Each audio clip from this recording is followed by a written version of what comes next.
आज हम सीखेंगे कि क्या हमें परेशान होना चाहिए या कि नहीं, क्योंकि जब हम बहुत सारी जिंदगियों के ऊपर निगाह करें, देखें, तो वो क्या करते हैं कि थोड़ी सी मुसीबत अगर उनके ऊपर आती है तो वो परेशान होना शुरू हो जाते हैं और वो यही समझते हैं कि पता नहीं ये हम पर मुसीबत हटेगी या कि नहीं। तो मेरे साथ निकालिए ज़बूर 119 और 71 नंबर आयत को हम तलावत करेंगे। एक ही आयत को पढ़ेंगे और सीखेंगे उसके मुताबिक कि खुदा का कलाम हमें क्या सिखाता है। यहाँ पर लिखा हुआ है, अच्छा हुआ मैंने मुसीबत उठाई ताकि मैं तेरे आइन सीख लूं। आमीन। तो मेरे अजीजों, यहाँ पर खुदा का बंदा बुजुर्ग दाऊद कहते हैं कि अच्छा हुआ मैंने मुसीबत उठाई ताकि मैं तेरे आइन सीख लूं। बहुत सारी जिंदगियां ऐसी हैं जब वो परेशानी की हालत में जाती हैं, वो खुदा को बुरा भला कहना शुरू हो जाते हैं। वो ये कहते हैं कि पता नहीं ये हम पर मुसीबत क्यों आई, क्यों खुदा ने हमें इस मुसीबत में डाला, क्यों खुदा ने, हमने क्या किया था, क्या वजह थी। लेकिन बुजुर्ग दाऊद ये नहीं कह रहे। बुजुर्ग दाऊद ये कहते हैं कि अच्छा हुआ मैंने मुसीबत उठाई। आज बहुत सारी जिंदगियां हमें ऐसी नजर आती हैं जो खुदा के उल्ट तो चलती हैं लेकिन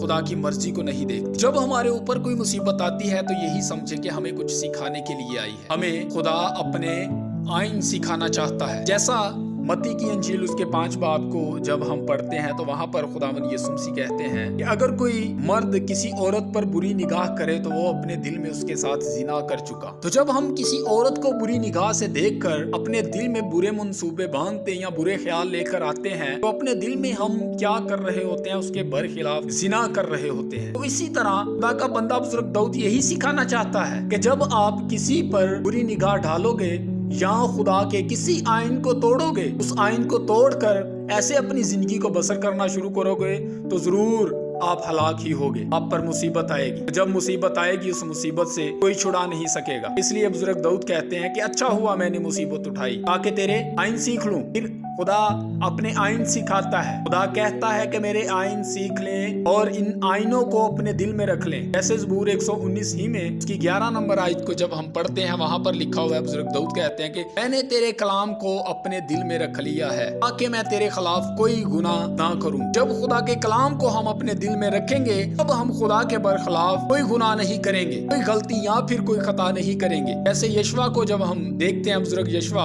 उसके पहले बाब की 8वीं आयत में खुदावंद यहोवा पाक खुदा कहते हैं, शरीयत की ये किताब तेरे मुंह से ना हटे बल्कि तुझे दिन और रात इसी का ध्यान हो। जब हमारा ध्यान खुदा की शरीयत पर, खुदा के आइनों पर, खुदा की पाक मर्जी पर होता है तो फिर हम कोई गलती या फिर कोई खता नहीं करते। जब उन पर ध्यान हटता है फिर ही हमसे गलतियां खता होती हैं। जब हमसे गलतियां खता होती हैं फिर हम पर मुसीबत आती है। जब हम पर मुसीबत आती है तो ये मुसीबत कुछ सिखाने के लिए आती है। जब हम खुदा के आइनों से भटक चुके होते हैं, फिर चुके होते हैं, तब खुदा हम पर इन मुसीबतों को नाजिल करता है ताकि हम दोबारा से खुदा के साथ अपने रिश्ते को बहाल कर सके, कायम कर सके। मेरे अजीजों, इसलिए बुजुर्ग पालूस भी ये कहते हैं। अब हम रोमियो 5 आयत 3 को पढ़ते हैं, वहां पर लिखा हुआ है, और सिर्फ यही नहीं बल्कि मुसीबतों में भी फख्र करें, ये जानकर के मुसीबतों से सब्र पैदा होता है। और सिर्फ यही नहीं बल्कि मुसीबतों में भी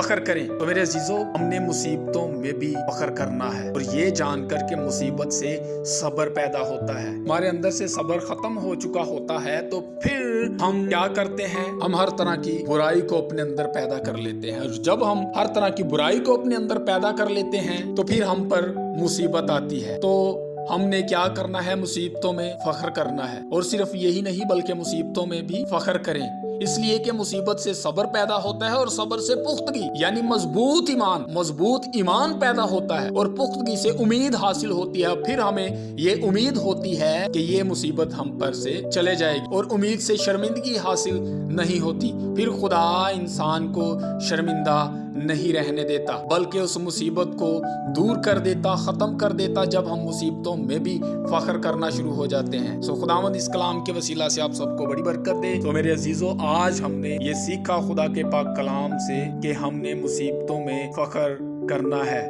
मुसीबत से हमें सब्र मिलता है। हमने घबराना नहीं है इस मुसीबत से बल्कि कायम रहना है और इन मुसीबतों का सामना करना है ताकि ये मुसीबतें हम पर से दूर होती जाएं, हमसे जाती रहें। आमीन।